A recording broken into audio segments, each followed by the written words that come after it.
I'm just creating another table here for the DVDs, and as you can see I've filled in most of it here, but there are things that I do want to just change. Firstly, this year released, that's coming up as text.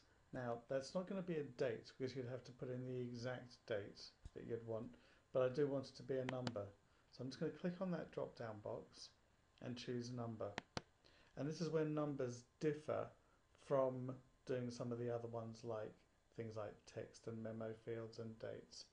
The field size here says that it is a long integer. And if I click on that drop down list, you'll see that there's a byte, integer, long integer, single, double, replication ID and decimal.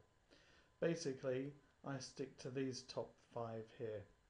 These ones here, a byte, an integer and a long integer, is when you know that it's going to be a whole number.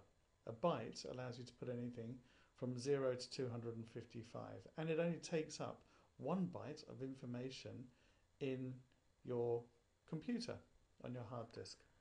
An integer takes up a few more bytes, and it allows you to put in a value anywhere between approximately minus 32,000 up to 32,000. A long integer is a much bigger number, and if in doubt, you should choose this one here. Single and double are used for things that have decimal places. The integer and the single are sort of similar. You might want to think of them as similar, except that that one is for whole numbers and this one is for things with decimal places. Double allows you to put in much bigger numbers, a bit similar to the long integer. So if in doubt, and it's a whole number, choose long integer. If in doubt, choose double, or you might want to actually choose it even if you don't know if it's a whole number, if it's going to have decimal places, and choose it. All of these take up slightly more space on your hard disk.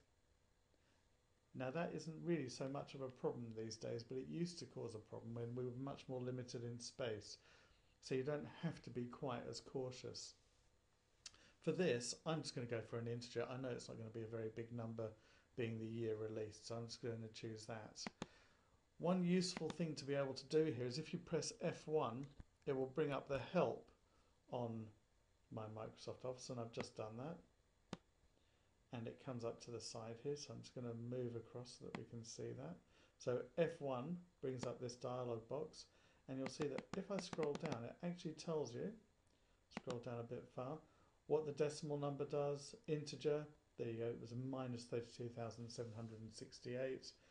That's how big a long integer is, a single and a double. It tells you how many bytes we're taking up. Now if you think that we measure a lot of things today in megabytes, which are millions of bytes, or gigabytes, which are trillions of bytes, these are absolutely tiny.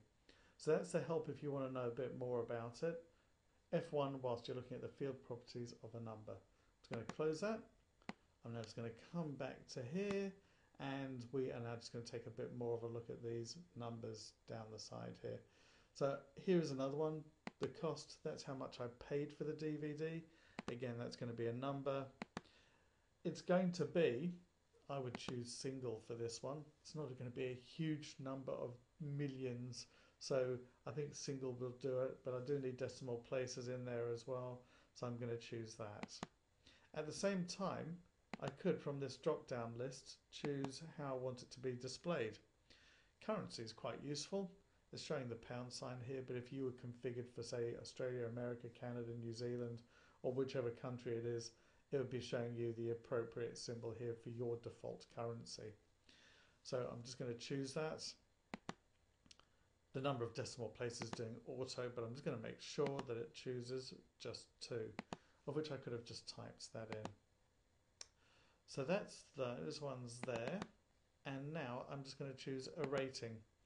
This is a number again. It's a number from 1 to 5, very small, so I could choose a byte because that goes anywhere from 0 to 255. So I'm just going to choose that one there. It sort of helps in validating it a little bit, because at the same time as it telling it from 1 to 255, if someone accidentally knocked a few extra keys, it wouldn't allow it to go in there. But we're going to talk about validating a bit more in a moment. So that is how you choose the number data types within Access 2003.